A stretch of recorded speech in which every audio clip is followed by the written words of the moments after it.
মনে হয় কি চেয়েছিলাম আর কি পেলাম। স্বপ্ন তো সবাই দেখে, জীবনে একটা স্বপ্ন আমার কোনো ছোটবেলা বা বড় হয়েও স্বপ্ন দেখেছিলাম যে বিছানায় পেচ্ছাপ করেছি, এইটা ছাড়া আর কোনো স্বপ্ন আমার সামনে হয়। ঠিক আছে, ভেবেছিলাম উচ্চশিক্ষায় শিক্ষিত হব, যতটুকু পেরেছি করেছি, ভেবেছিলাম ভালো আছে। তো শুধু রাজ্যের দোষ দিয়ে লাভ নেই, নিজের কপালে বা নসিবে বোধহয় সুখ ছিল না, তাই বোধহয় সুখের নাগাল পেলাম না।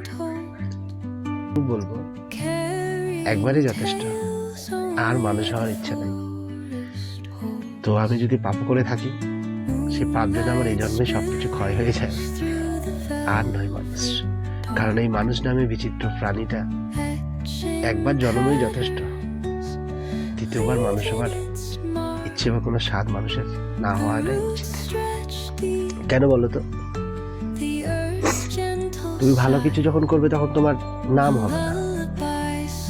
তুমি একটা খারাপ করো, গোটা গ্রাম গোটা সমাজ তোমার সেই খারাপের আলোচনাটা করবে।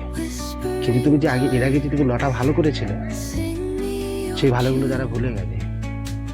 ঠিক আছে, এই মানুষ হলো এরকম, যতক্ষণ তুমি ওকে চলাতে পারবে, খাওয়াতে পারবে, মানে যখন যেটা চাইবে তখন সেটা দিতে পারবে, তুমি হেভি ভালো, তোমার মতো মানুষ হয় না।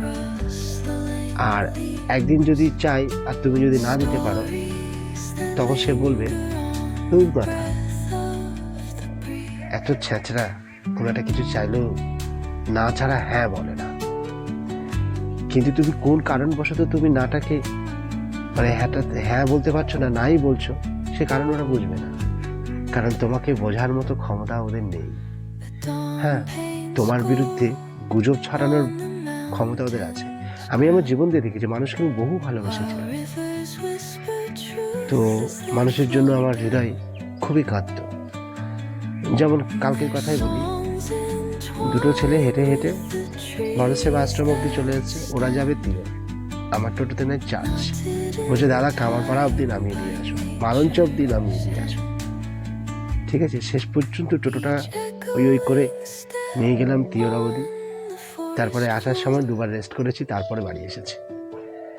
তো অন্য মানুষ হলে 200, 300, 400 টাকা যা ভাড়া ও দিত। তো আমি বলেছি আমি ভাড়া চাইবো না, কারণ আমার টোটোতে চার্জ নেই, তোমার কাছে ভাড়া চাইবো। তোমাদের যে আনতে পেরেছি, তোমরা নিজেরা খুশির মতো যা দেবে সেটাই আমি দেবো। তো যাই হোক, ওরা নিজেরা খুশির মতো যেটা দিয়েছে আমিও তাতে সন্তুষ্ট হয়েছি, আমি দ্বিতীয় কথা কোনো বলিনি। তো এটাই হলো আমার জীবন। কিন্তু এই মানুষগুলোই যখন আমার কোনো একটা দুর্বলতার সুযোগ পাবে, তখন এমন এমন কথা বলবে, সত্যি মাথা দাসা সব ঘুরিয়ে দেবে, গুজবে কান ঝাড়াবে।